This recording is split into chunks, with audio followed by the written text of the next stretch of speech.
Morning friends. Previous క్లాస్లో మనం 1909 మార్లే Minto సంస్కరణ చట్టం గురించి చెప్పుకోవడం జరిగింది. మరి ఈరోజు క్లాస్లో మనము 1919 సంవత్సరంలో వచ్చినటువంటి మాంటేగ్ చేమ్స్ఫోర్డ్ సంస్కరణ గురించి నేర్చుకుందాం. మరి ఈ మాంటేగ్ చేమ్స్ఫోర్డ్ సంస్కరణ చట్టాన్ని తీసుకురావడానికి గల ముఖ్య కారణాలు కనుక మనం పరిశీలించినట్లయితే 1909 మార్లే మింటో చట్టం ఏదైతే ఉందో ఈ మార్లే మింటో చట్టంలో ఉన్నటువంటి లోపాలని సవరించాలనేటువంటి ఉద్దేశము, అదేవిధంగా 1914 నుంచి 1918 వరకు జరిగినటువంటి మొదటి ప్రపంచ యుద్ధం ఏదైతే ఉందో ఈ మొదటి ప్రపంచ యుద్ధంలో భారతదేశము బ్రిటిష్ వాళ్ళకి అనుకూలంగా అంటే ఇంగ్లాండ్కు మద్దతుగా మొదటి ప్రపంచ యుద్ధంలో పాల్గొంటే యుద్ధం ముగిసినటువంటి తర్వాత భారతదేశానికి స్వాతంత్రం ఇస్తామనేటువంటి విషయాన్ని ప్రకటించడం జరిగింది. కానీ మరి యుద్ధం ముగిసినటువంటి తర్వాత భారతదేశానికి ఇంగ్లాండ్ స్వాతంత్రం ఇవ్వలేదు. దానివల్ల భారతీయులలో తీవ్రమైనటువంటి అసంతృప్తి కలిగింది. ఈ అసంతృప్తిని కొంతవరకు చల్లార్చాలి లేదా భారతీయులని కొంతవరకు సంతృప్తి పరచాలనేటువంటి మరొక ఉద్దేశం కూడా ఉన్నది. అలాగే మరి భారతదేశంలో మరి ఐఎన్సి అదేవిధంగా ముస్లిం లీగ్ అనేటువంటివి ఇంతకుముందుకు విడిపోయినాయని చెప్పుకున్నాం. మరి 1916 సంవత్సరంలో జరిగినటువంటి లక్నో సమావేశం ఏదైతుందో ఈ లక్నో సమావేశంలో ఐఎన్సి ముస్లిం లీగ్ కలిసినాయి. మళ్ళీ వీళ్ళ మధ్యన భేదాభిప్రాయాన్ని తీసుకురావాలి, వీళ్ళు కలిసిపోయి జాతీయోద్యమం అనేటువంటిది బలపడుతుంది అనేటువంటి కారణం మరొకటి.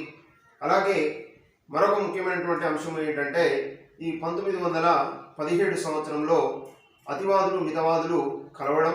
మరి 1916 సంవత్సరంలో హోమ్ రూల్ లీగ్ అనేటువంటిది ఏర్పాటయ్యి హోమ్ రూల్ ఉద్యమం అనేటువంటిది ప్రారంభమైంది భారతదేశంలో. ఈ అన్ని కారణాలను దృష్టిలో పెట్టుకొని భారతదేశంలో కొంతవరకు భారతీయులని సంతృప్తి పరచాలి అనేటువంటి ఉద్దేశంతో మరి ఈ యొక్క చట్టాన్ని తీసుకొని రావడం అనేటువంటి జరిగింది. ముఖ్యంగా భారత రాజ్య కార్యదర్శి అయినటువంటి మాంటేగ్ భారతదేశానికి వచ్చి భారతదేశంలో ఉన్నటువంటి వైస్రాయ్ అయినటువంటి చేమ్స్ఫోర్డ్ కలిసి వీళ్ళిద్దరూ కలిసి భారతదేశంలో ఈ యొక్క చట్టాన్ని తీసుకురావడం కోసం ప్రయత్నం చేయడం అనేటువంటి జరిగింది. అయితే మరి 1919 చట్టం ఏదైతే ఉందో ఈ చట్టాన్ని 1918 సంవత్సరం డిసెంబర్లో ఈ యొక్క చట్టాన్ని బ్రిటన్ పార్లమెంటు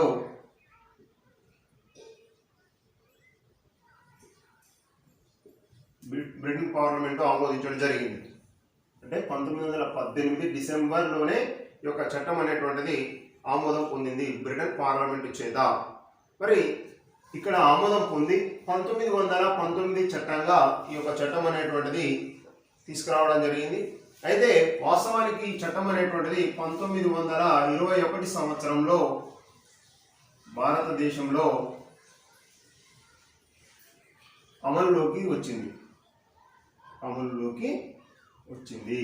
అంటే 1918 సంవత్సరము డిసెంబర్లో ఈ చట్టాన్ని బ్రిటన్ పార్లమెంటు చేత ఆమోదింపచేసి 1919 చట్టంగా తీసుకురావడం జరిగింది. ఈ చట్టం వాస్తవానికి అమలులోకి వచ్చింది మాత్రం 1921 సంవత్సరంలో. మరి ఈ చట్టం ప్రకారం తీసుకురాబడ్డటువంటి ప్రధానమైనటువంటి ముఖ్యాంశాలు ఏమిటి అంటే ఈ చట్టం ద్వారా తీసుకురాబడ్డటువంటి మార్పులు చేర్పులు ఏమిటి అనేటువంటి విషయాన్ని కనుక మనం గమనించినట్లయితే మరి ఇక్కడ ప్రధానమైనటువంటి అంశాలు భారత రాజ్య కార్యదర్శి యొక్క వేతనాన్ని భారతదేశం నుంచి వచ్చినటువంటి నిధుల నుంచి జీతభత్యం చెల్లించేటువంటి వారు. కానీ ఈ చట్టం ప్రకారం చేసినటువంటిది ఏంటంటే బ్రిటన్ నిధి నుంచి లేదా బ్రిటిష్ నిధి నుంచి లేదా బ్రిటన్ ప్రభుత్వము మరి భారత రాజ్య కార్యదర్శి యొక్క జీతాన్ని చెల్లిస్తుంది. ఎక్కడి నుంచి చెల్లిస్తుంది అంటే బ్రిటిష్ నిధి నుంచి చెల్లిస్తుంది. అంటే భారతదేశం నుంచి వచ్చేటువంటి ఆదాయంతో సంబంధం లేకుండా బ్రిటన్ ప్రభుత్వమే ఈ యొక్క భారత రాజ్య కార్యదర్శి యొక్క జీతాన్ని చెల్లిస్తుంది. అదేవిధంగా మరి ఈ చట్టం ప్రకారం కేంద్ర రాష్ట్ర ప్రభుత్వాలు ఏవైతే ఉన్నాయో ఈ కేంద్ర రాష్ట్ర ప్రభుత్వాల విషయానికి వచ్చినట్టయితే ఈ కేంద్ర రాష్ట్ర ప్రభుత్వాల మధ్య ఉన్నటువంటి సంబంధాలని రెండుగా విభజించడం జరిగింది. ఒకటి కేంద్ర జాబితా, రెండవది రాష్ట్ర జాబితా. అంటే కేంద్ర రాష్ట్ర సంబంధాల విషయానికి వచ్చి కేంద్ర ప్రభుత్వానికి ఏ అంశాల మీద అధికారం ఉంటుంది, రాష్ట్ర ప్రభుత్వానికి ఏ అధికారాల మీద మరి ఏ అంశాల మీద అధికారం ఉంటుంది అనేటువంటి విషయంలో కేంద్ర జాబితాలో 47 అంశాలు, రాష్ట్ర జాబితాలో 51 అంశాలు అనేటువంటివి చేర్చడం జరిగింది. మరి కేంద్ర జాబితాలో ఉండేటువంటి అంశాల విషయానికి వచ్చినట్టయితే దేశ రక్షణ, అదేవిధంగా విదేశీ వ్యవహారాలు, తంతి తపాలా, అదేవిధంగా ఎగుమతులు దిగుమతులు, అదేవిధంగా ప్రభుత్వం విధించేటటువంటి శుంకాలు, ప్రభుత్వ విత్తము, ఇలాంటి విషయాలు మొత్తం కూడా కీలకమైనటువంటి అంశాలు మొత్తం కూడా కేంద్ర జాబితాలో చేర్చడం జరిగింది. ఈ కేంద్ర జాబితాలో ఉన్నటువంటి అంశాల మీద రాష్ట్ర ప్రభుత్వాలకు ఎటువంటి అధికారము లేదు. ఏమేమి అంశాలు చెప్తున్నా? ఈ కేంద్ర జాబితాలో ఉన్నటువంటి అంశాలు దేశ రక్షణ,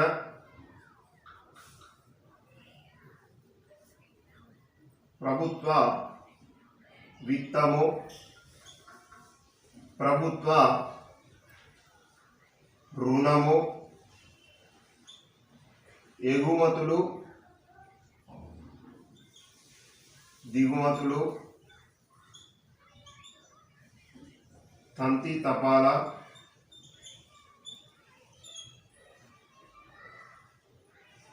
ప్రభుత్వ సుంకాలు, ఇటువంటి కీలకమైనటువంటి అంశాలు మొత్తం కూడా కేంద్ర జాబితాలో చేర్చడం అనేటువంటి జరిగింది. ఇక మరి రాష్ట్ర జాబితా విషయానికి వచ్చినట్టయితే రాష్ట్ర జాబితాలో ఉండేటువంటి అంశాలు విద్య, అదేవిధంగా స్థానిక అంశాలు, శాంతి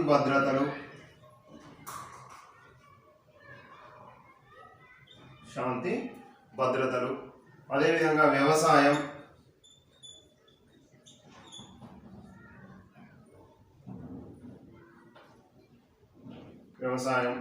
ఇలాంటి అంశాలు, అదేవిధంగా అడవులు,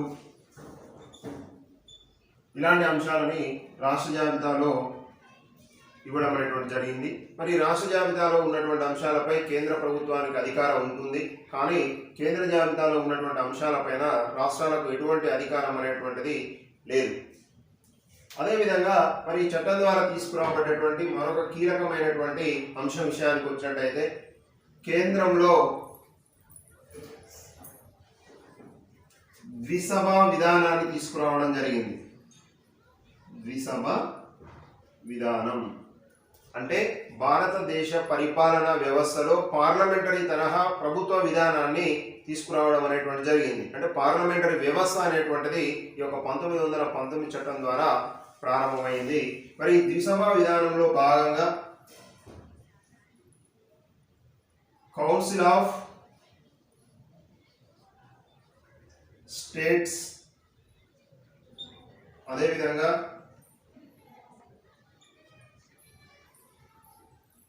లెజిస్లేటివ్ అసెంబ్లీ, సెంట్రల్ లెజిస్లేటివ్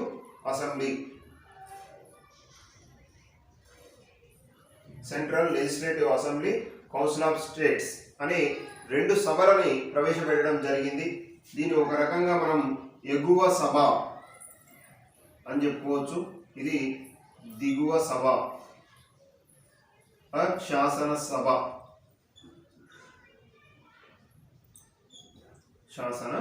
సభ. ఈ విధంగా ద్విసభ విధానం అనేటువంటిది కేంద్రంలో తీసుకొని రావడం అనేటువంటిది జరిగింది.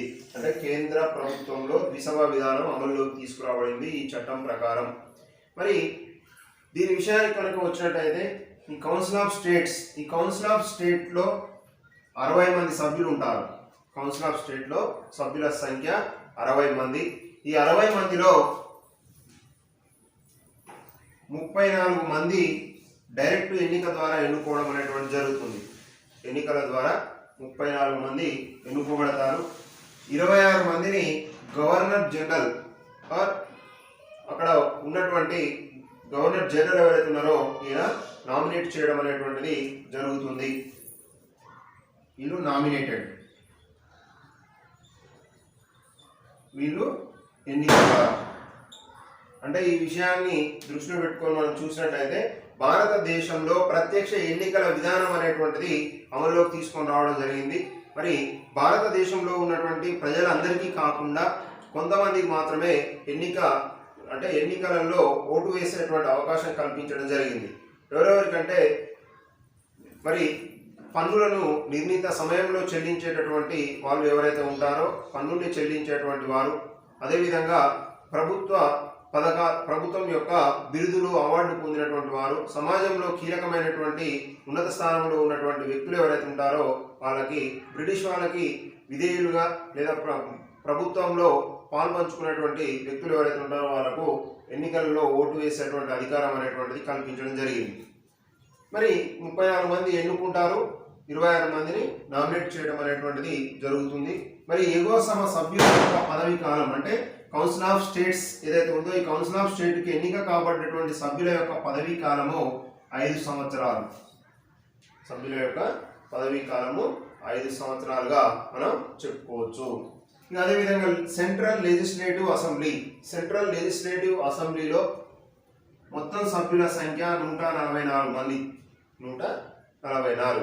ఈ 144 మందిలో 103 మంది ఎన్నుకోబడతారు. ఎన్నిక ద్వారా ఎన్నుకోబడేటువంటి సభ్యుల సంఖ్య 103. మరి మిగిలినటువంటి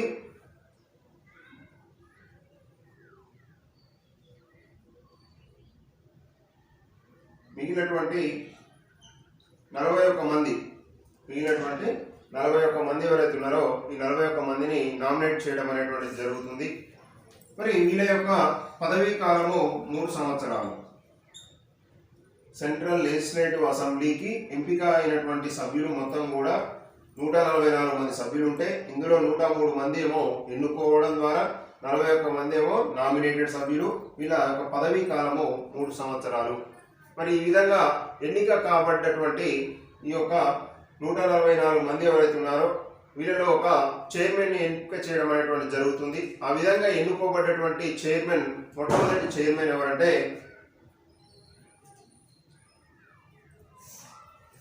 విఠల్ భాయ్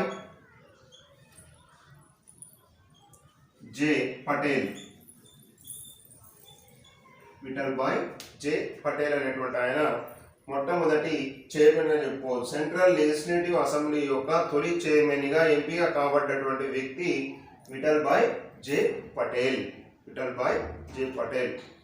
మొత్తం కూడా 144 మంది, 103 మంది ఏమో ఎన్నిక ద్వారా 41 మంది ఏమో నామినేటెడ్ సభ్యులుగా చెప్పుకోవచ్చు. అంటే ఈ విధంగా కేంద్రంలో ద్విసభా విధానాన్ని తీసుకొని రావడం అనేటువంటి జరిగింది. బై క్యామరలిజం అనేటువంటి పేరుతోటి పిలవడం జరుగుతుంది. బై క్యామరలిజం. అదేవిధంగా ఇది అయితే ఈ చట్టం ద్వారా తీసుకురాబడేటువంటి మరొక ప్రధానమైనటువంటి మార్పు చూసినట్లయితే రాష్ట్రంలో ద్వంద్వ పాలన డయార్కీ సిస్టమ్ డయార్కీ విధానం డైఆర్కీ. ఈ డైఆర్కీ అనేటువంటిది గ్రీక్ పదం. డైఆర్కీ ఇది గ్రీక్ పదము. అంటే రాష్ట్రంలో ద్వంద్వ పాలనా వ్యవస్థ అనేటువంటిది తీసుకొని రావడం అనేటువంటిది జరిగింది. మరి ద్వంద్వ పాలన విషయానికి వచ్చినట్టయితే ఇందులో మొదటిది రిజర్వ్డ్ అంశాలు, రెండవది ట్రాన్స్ఫర్డ్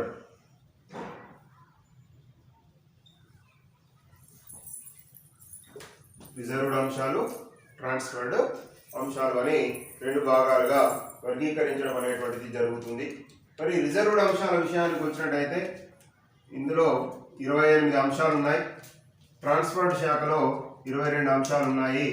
మరి రిజర్వ్ శాఖలో ఉన్నటువంటి అంశాల విషయానికి వచ్చినట్లయితే ప్రభుత్వ విత్తము, శిస్తులు, సుంకాల విధింపు, శాంతి భద్రతలు ఏవైతే ఉన్నాయో శాంతి భద్రతలు, పోలీసు వ్యవస్థ, రక్షణ వ్యవస్థ, ఇలాంటి కీలకమైనటువంటి అంశాలు, ఆర్థిక అంశాలు మొత్తం కూడా ఈ యొక్క రిజర్వ్డ్ శాఖ ఏదైతే ఉందో ఈ రిజర్వ్డ్ అంశాలు ఏవైతే ఉన్నాయో ఈ రిజర్వ్డ్ అంశాల్లో చేర్చడం అనేటువంటి జరిగింది. అంటే ప్రభుత్వానికి ఆదాయ మార్గాలను కల్పించేటటువంటి అంశాలు, అదేవిధంగా దేశ రక్షణకు సంబంధించినటువంటి అంటే ఆ రాష్ట్ర రక్షణకు సంబంధించినటువంటి అంశాలు, శాంతి భద్రతలు కానివ్వండి, అదేవిధంగా మరి ఆర్థికమైనటువంటి అంశాలు అన్నీ కూడా ఈ యొక్క రిజర్వ్డ్ శాఖలో చేర్చడం అనేటువంటి జరిగింది. ఈ రిజర్వ్డ్ అంశాలు ఏవైతే ఉన్నాయో ఈ రిజర్వ్డ్ అంశాల మీద గవర్నర్ జనరల్ ఎవరైతే ఉన్నారో ఆ రాష్ట్ర గవర్నర్ జనరల్కి పూర్తి స్థాయిలో అధికారాలు అనేటువంటివి కల్పించడం జరిగింది. అంతేకాకుండా ఈ యొక్క గవర్నర్ కౌన్సిల్ ఏదైతే ఉందో ఈ గవర్నర్ కౌన్సిల్లో ఉండేటువంటి సభ్యులు ఎవరైతే ఉన్నారో అంతా కూడా బ్రిటిష్ వాళ్ళకే ఎక్కువ ప్రాముఖ్యత అనేటువంటిది ఇవ్వడం జరిగింది. టోటల్గా చూస్తే ఈ రిజర్వ్డ్ అంశాలు అనేటువంటివి ఏదైతే ఉందో ఈ రిజర్వ్డ్ అంశాలు అనేటువంటివి బ్రిటిష్ వాళ్ళ యొక్క ఆధీనంలో ఉంటాయి. అదేవిధంగా ట్రాన్స్పోర్ట్ అంశాలు, ఈ ట్రాన్స్పోర్ట్ అంశాల విషయానికి వచ్చినట్టయితే ఈ ట్రాన్స్పోర్ట్ అంశాలు అనేటువంటి 22 ఉన్నాయి. ఇందులో ఉన్నటువంటి అంశాలు మరి విద్య, అదేవిధంగా అడవులు, స్థానిక అంశాలు, ఇటువంటి అంశాలు అంటే ప్రాధాన్యత లేనటువంటి అంశాలు ఏవైతే ఉన్నాయో ప్రాముఖ్యత లేనటువంటి అంశాలు ఏవైతే ఉన్నాయో ఈ ప్రాముఖ్యత లేనటువంటి అంశాలు మొత్తం కూడా ఈ ట్రాన్స్పోర్ట్ శాఖలో చేర్చడం అనేటువంటి జరిగింది.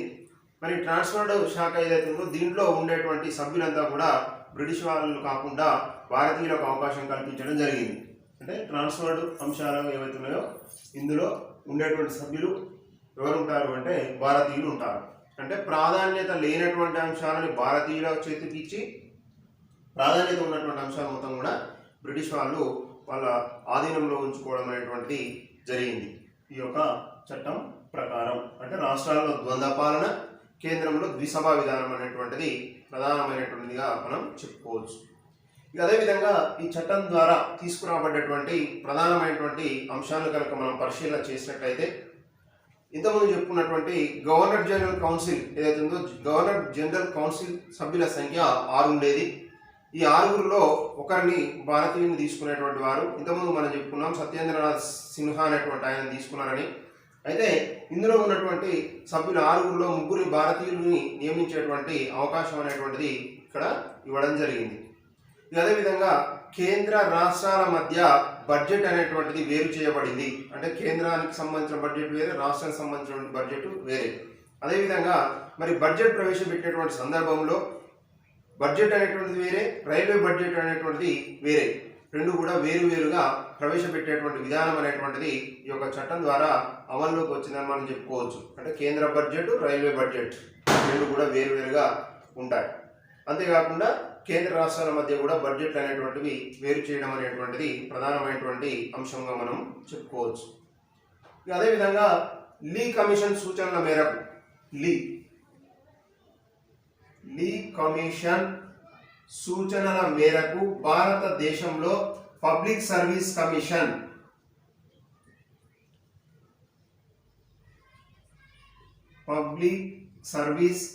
అనేటువంటిది తీసుకురావడం జరిగింది. పబ్లిక్ సర్వీస్ కమిషన్ని లీ కమిషన్ సూచనల మేరకు ఈ చట్టం ద్వారా అమల్లోకి తీసుకురావడం జరిగింది. అదేవిధంగా ఆడిటర్ జనరల్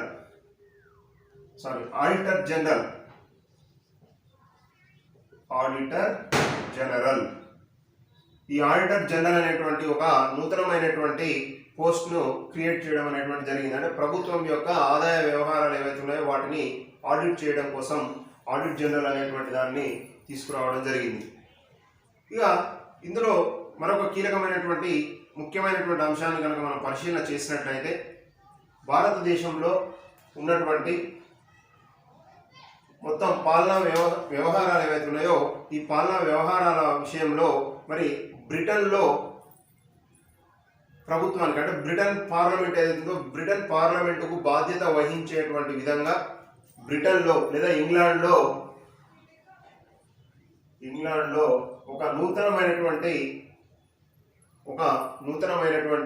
పోస్ట్ ను క్రియేట్ చేయడం అనేటువంటిది జరిగింది. అది భారత హై కమిషనర్. భారత హై కమిషనర్ అనేటువంటి ఒక పోస్ట్ ను ఇంగ్లాండ్ లో ఏర్పాటు చేయడం అనేటువంటిది జరిగింది. ఈ భారత హై కమిషనర్ భారతదేశ పరిపాలన విషయాలకు సంబంధించి బ్రిటన్ పార్లమెంటుకు బాధ్యత వహిస్తాడు. బ్రిటన్ పార్లమెంటుకు బాధ్యత వహించడం అనేటువంటిది జరుగుతుంది.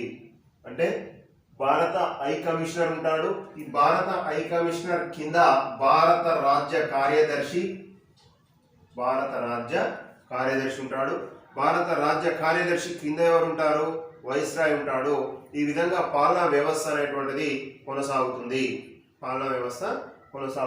భారత హై కమిషనర్ అనేటువంటి ఒక పోస్ట్ క్రియేట్ చేయడం అనేటువంటిది జరిగింది. అదేవిధంగా న్యాయ వ్యవస్థ విషయానికి వచ్చినట్టయితే న్యాయ వ్యవస్థలో పైన ప్రివీ కౌన్సిల్ ఉంటుంది. ప్రివీ కౌన్సిల్ కింద భారతదేశంలో సుప్రీం కోర్టు ఉంటుంది. రాష్ట్రాలలో హైకోర్టులు ఉంటాయి. Privy council, supreme court, high court. ఇది న్యాయ వ్యవస్థకు సంబంధించినటువంటి రూపాంతరం. పాలనా వ్యవస్థకు సంబంధించి భారత హై కమిషనర్, భారత రాజ్య కార్యదర్శి, భారత వైస్రాయ్ అనేటువంటి 3 అంశాలు. అదేవిధంగా ఇక్కడ 3 ఇవి న్యాయ వ్యవస్థకు సంబంధించినటువంటి, అవి పాలనా వ్యవస్థకు సంబంధించినటువంటి విధంగా పాలనా వ్యవస్థ అనేటువంటిది, న్యాయ వ్యవస్థ అనేటువంటిది డిజైన్ చేయడం అనేటువంటిది జరిగింది. 1919 మాంటింగ్ చేర్స్ఫర్డ్ సంస్కరణలు. ఇక ఈ విధంగా పాలనా వ్యవస్థలో మార్పులు చేర్పులు అనేటువంటివి తీసుకొని రావడం అనేటువంటి జరిగింది. అయితే ఈ మాంటేగ్ చేర్స్ఫర్డ్ సంస్కరణల చట్టాన్ని మనం ఏమంటున్నాం అంటే మౌంట్ ఫోర్డ్ సంస్కరణల చట్టం అని కూడా పిలవచ్చు. Mount Ford